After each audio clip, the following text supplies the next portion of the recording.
Americanism by H.P. Lovecraft. It is easy to sentimentalize on the subject of the American spirit, what it is, may be, or should be.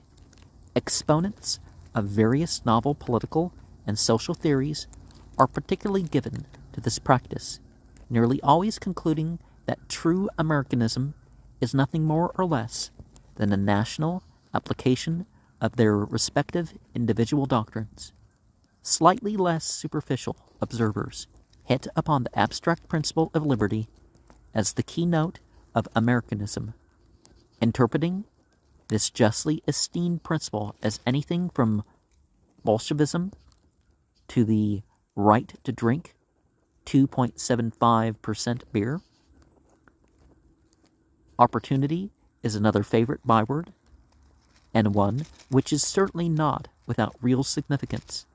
The synonymousness of America and opportunity has been inculcated into many a young head of the present generation by Emerson via Montgomery's Leading Facts of American History.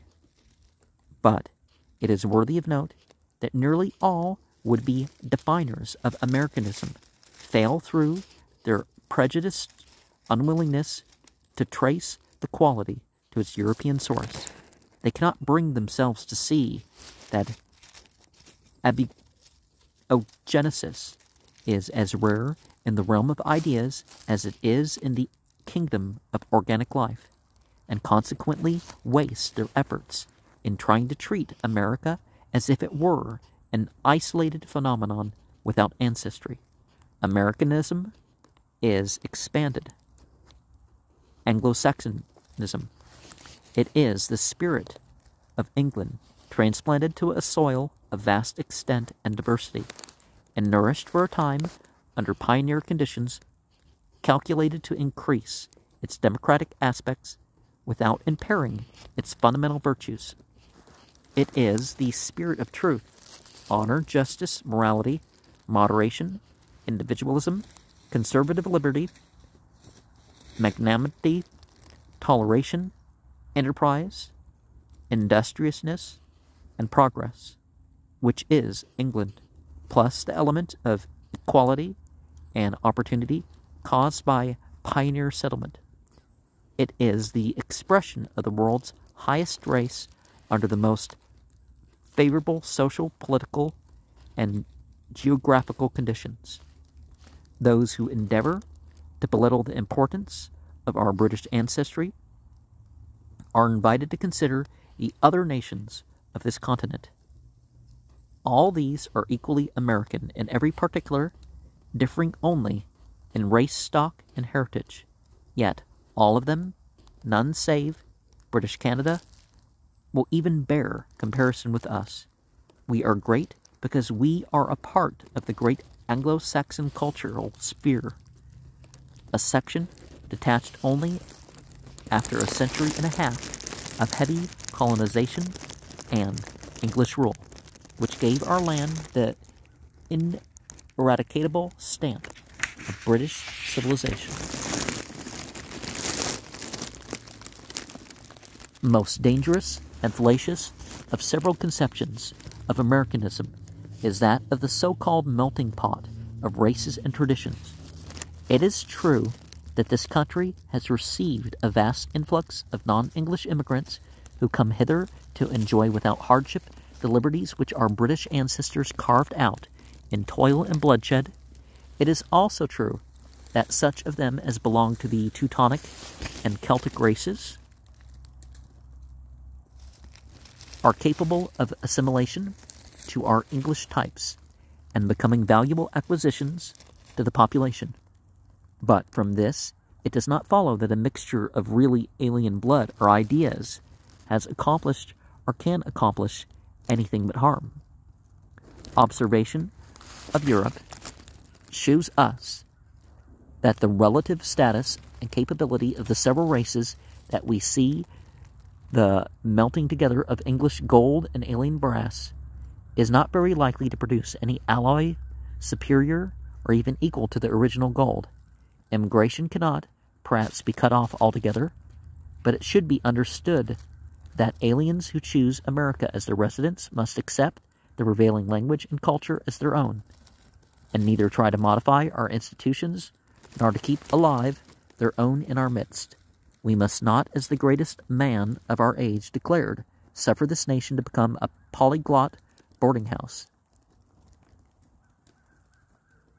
The greatest foe to rational Americanism is that dislike for our parent nation, which holds sway amongst the ignorant and bigoted, and which is kept alive largely by certain elements of the population who seem to consider the sentiments of Southern and Western Ireland more important than those of the United States, in spite of the plain fact that a separate Ireland would weaken civilization and menace the world's peace by introducing a hostile and undependable wedge betwixt the two major parts of Saxondom.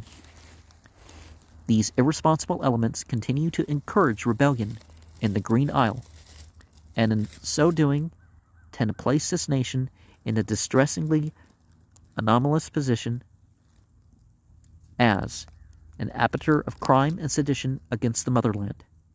Disgusting beyond words are the public honors paid to political criminals like Edward alias Yaman de Valera,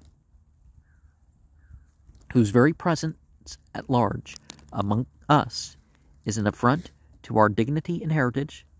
Never may we appreciate or even fully comprehend our own place and mission in the world, till we can banish these clouds of misunderstanding which float between us and the source of our culture. But the features of Americanism peculiar to this continent must not be belittled. In the abolition of fixed and rigid class lines, a distinctive sociological advance is made, permitting a steady and progressive recruiting of the upper levels from the fresh and vigorous body of the people beneath. Thus, opportunities of the choicest sort await every citizen alike, whilst the biological quality of the cultivated classes is improved by the cessation of that narrow inbreeding which characterizes European aristocracy, total separation of civil and religious affairs. The greatest political and intellectual advance since the Renaissance is also a local American, and more particularly a Rhode Island triumph. Agencies are today subtly at work to undermine this principle and to oppose upon us, through devious political influences, the papal chains which are to impose upon us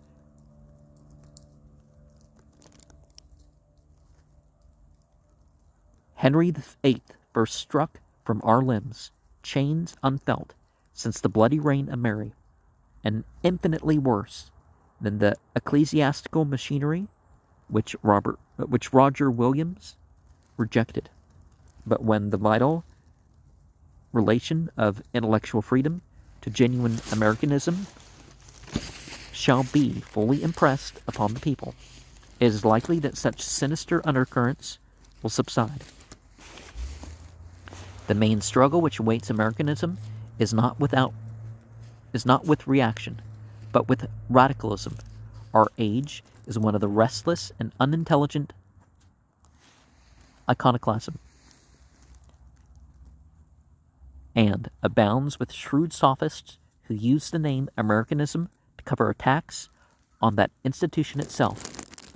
Such familiar terms and phrases as democracy, liberty, or freedom of speech are being distorted to cover the wildest forms of anarchy, whilst our old representative institutions are being attacked as un-American by foreign immigrants who are incapable both of understanding them or of devising anything better. This country would benefit from a wider practice of sound Americanism with its accompanying recognition of an Anglo-Saxon source. Americanism implies freedom, progress, and independence, but it does not imply a rejection of the past, nor a renunciation of traditions and experience. Let us view the term in its real practical and unsentimental meaning. So, yeah, it's not that you know, recently a politician came out saying that they favor the country they were from and use that in their politics against them. So following your principles, your tradition in the context of America is what's being promoted for as far as immigrants. People that understand that, you know, rather than trying to replace it with something you got from back home.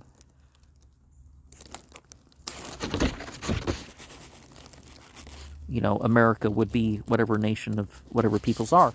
And one of the problems is dividing according to nationalities also ends up being the problem. It's like, if you have another cause to divide or break free or whatever, okay. But if you just want to form another nation or another state in your country or whatever the case may be, another political party, you know, there's a better way.